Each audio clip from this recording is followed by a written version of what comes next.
Hey everyone, welcome back to my YouTube channel and आज हम discuss करने वाले हैं आपके यूपी टेट सी टेट और एस टेट यानी हरियाणा का जो टेट होता है उसका जो फर्स्ट आपका जो लैंग्वेज अगर आप फर्स्ट चूज़ कर रहे होते हिंदी हिंदी चूज़ करोगे एज अ ऑप्शनल। आप हिंदी आपका कंपलसरी है टेट के लिए, यूपी टेट के लिए कंपलसरी है आपकी लैंग्वेज वन।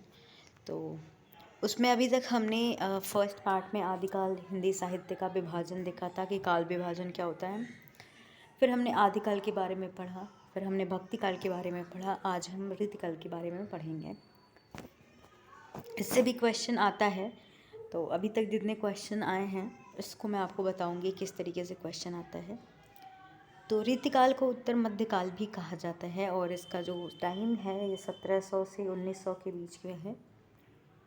इसके 3 भाग होते हैं। जैसे हमने भक्ति काल में 2 भाग पढ़ा था, इसी तरीके से इसमें 3 भाग है और इसमें इसके अकॉर्डिंग रचनाकार कवियों को रखा गया है।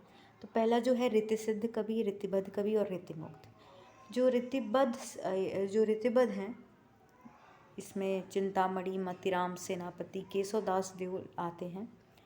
रीतिसिद्ध में जो सबसे प्रमुख कवि जो आते हैं एकमात्र वो हैं बिहारी, सबसे प्रमुख हैं।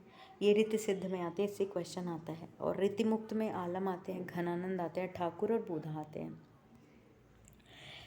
रीतिकाल की जो रचनाएं होती थी वो श्रृंगार रस से पूर्ण होती थी। यानी रीत का मतलब है श्रृंगार रस का जो स्थायी भाव भी होता है वो रति होती है। तो रति यानी प्रेम है।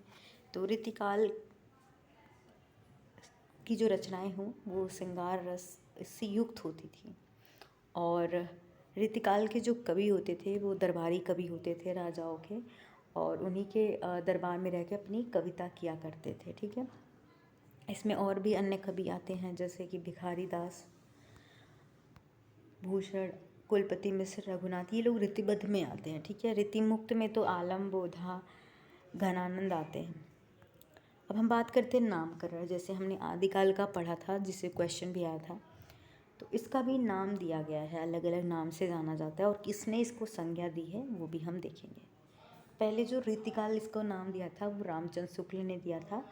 इसको अलंकृत काल भी कहा जाता है क्योंकि इसकी रचनाएं बहुत अलंकार युक्त होती हैं, और ये नाम दिया था मिश्र बंधु ने। इसको श्रृंगार काल भी कहा जाता है, जैसे मैंने बताई इसकी रचनाएं श्रृंगार रस से युक्त होती थी। इसको विश्वनाथ प्रसाद मिश्र जी ने दिया है।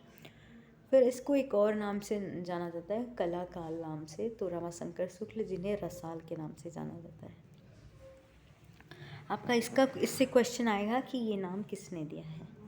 अब हम जो मेन जो हमारा पॉइंट है वो है कवि और उनकी रचनाएं। जो कवि की रचनाएं पूछी जाती हैं वो मैं आपको बता देती हूँ। तो बिहारी की एक रचना जो है बिहारी सस्सई, जिसमें उन्होंने बहुत सारे दोहे लिखे हैं। तो कहा भी जाता है बिहारी ने गागर में सागर भर दिया, और एक दोहा भी है बिहारी सस्सई सस्सैया के दोहरे ज्यों नावन के तीर, देखन में छोटे लगे घाव करे गंभीर।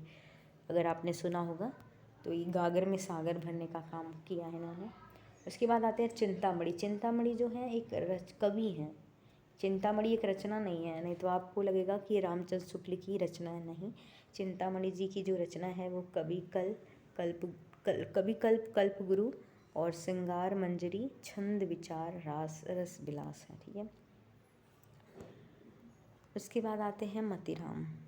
तो मतीराम की जो रचनाएं हैं ललित ललाम, रसराज, अलंकार, पंचासिका। ठीक है। भिखारी दास की रचनाएं पूछी जाती हैं तो इनका जो है इनकी दोनों रचनाओं में निर्णय है, तो काव्य निर्णय और श्रृंगार निर्णय है। जसवंत सिंह इम्पॉर्टेंट है, जिस पे भी मैंने स्टार बनाया है ना, मार्क किया है, वो बहुत इम्पॉर्टेंट है। जैसे जसवंत सिंह की जो रचना है भाषा भूषण, प्रबोध, चंद्रोदय, अपरोक्ष सिद्धांत, आनंद विलास। भूषण का भी पूछा जाता है कि ये किस काल के कवि हैं और इनकी रचनाएं क्या हैं, तो शिवराज भूषण और शिव बावनी छत्रसाल दशक पूछा जाता है। उसके बाद आते हैं पद्माकर। तो पद्माभरण इनकी रचना है, जगत विनोद, गंगा लहरी, प्रबोध पचासा। जो इम्पोर्टेंट हैं वो हैं कुलपति मिश्र की भी पूछी जाती है, संग्राम सागर, रस रहस्य, मुक्ति तरंगिणी। और केशवदास तो आपके इम्पोर्टेंट है, जो इसने हमने भक्ति काल में भी इनको पढ़ा था। तो इनकी जो रचनाएं हैं रीतिकाल से हुई हैं, रीतिकाल में इन्होंने रचनाएं की थी। तो वो रामचंद्र का बहुत इम्पोर्टेंट है, और कवि प्रिया, रसिक प्रिया, विज्ञान गीता, ये पूछा जाता है। उसके बाद आते हैं बोधा। तो बोधा की जो रचना है विरह वागिस और इश्कनामा। जैसे प्रेम से युक्त होती है तो रचनाएं भी इनकी इसी तरीके से है। इश्कनामा। घनानंद भी इम्पोर्टेंट है, और इनकी रचना है इश्कलता। इनकी रचना थी इश्कनामा बोधा की, इनकी थी इश्कलता। पदावली, वियोग बेली और प्रीति पावस एंड सुजानहित प्रबंध इनकी रचना है। उसके बाद आते हैं देव। तो देव की रचना है भाव विलास, शब्द रसायन, प्रेम तरंग, काव्य रसायन, देव शतक। देव शतक इम्पोर्टेंट है। उसके बाद आते हैं सेनापति। सेनापति की जो रचना है कवित्त रत्नाकर, एक रचना यहाँ पे है। और देव की और भी रचना है राधिका विलास और कुशल विलास, इनकी रचनाएं हैं। जो इम्पोर्टेंट है वो हैं केशवदास, बिहारी और भिखारी दास पूछे जाते हैं, जसवंत मिश्र पूछे जाते हैं, भूषण की रचना पूछी जाती है, और घनानंद की भी पूछी जाती है, और कुलपति मिश्र की भी पूछी जाती है, और सेनापति की भी पूछी जाती है।